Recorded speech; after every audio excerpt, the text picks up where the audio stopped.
কি মনে হয়, বাট তাদের স্কিন আজও দেখলে কি মনে হয় চকচকে, মানে ধরলে মনে একটু তুলতুল করছে, লাইক দ্যাট। কারণ ওই যে তারা খাঁটি জিনিস খেয়েছেন, ভেজাল খাবার অত খাননি, অন্তত তাদের সময় তারা যে ওই 20-25টা বছর খাবার খেয়েছেন সেটা একেবারে নিউট্রিয়েন্ট ভরা, একদম টাটকা শাকসবজি খেয়েছেন।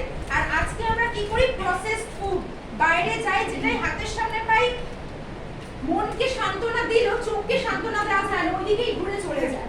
তো মনে হয় তখনের জন্য ওই খিদেটাকে নিবারণ করার জন্য ওইটাই ঝট করে খেয়ে। একটু আগে আমরা শুনছিলাম ওই স্লাইডটা খুব সুন্দর, যেখানে গরমের জন্য আলাদা আলাদা যে প্রবলেমস গুলো হয় সেইগুলো আমরা ফিল করি, কিন্তু সবার আগে যেটা আমাদের দরকার সৃজা খুব সুন্দর করে ডেসক্রাইব করেছে, বাট আমি আপনাদেরকে বলতে চাই যতক্ষণ আপনারা নিজেরা না ফিল করতে পারবেন অন্যকে শেখাতে পারবেন না। আপনি যদি না ফিল করেন যে গরমে আমাদের কি কষ্ট, সব থেকে যেটা আমার সেশনে যেটা হয় ম্যাম, খুব ঘাম হয়।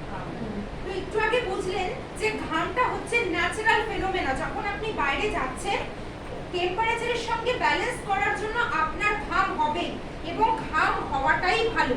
কারণ ঘাম হয় আমাদের কি দিয়ে, লোমকূপ, মানে পুরো সারা শরীরে এই ত্বকে আমাদের ছোট ছোট ছিদ্র রয়েছে, সেই ছিদ্রগুলো যেমন আমরা নাক থেকে নিঃশ্বাস নিই, তো ওই ছিদ্রগুলো কি হয়, ব্রিথিং করতে সুবিধে হয়, এবং সেখান থেকে অয়েল বেরোয়, সেখান থেকে টেম্পারেচার কন্ট্রোল হয়, এবং তার জন্যই আমরা এই যে এত সুন্দর নিউট্রিয়েন্টসের কথা বললো, কোনো কোনো সময় আমরা চাই হ্যাঁ আমরা করি, বাট হয়ে ওঠে না।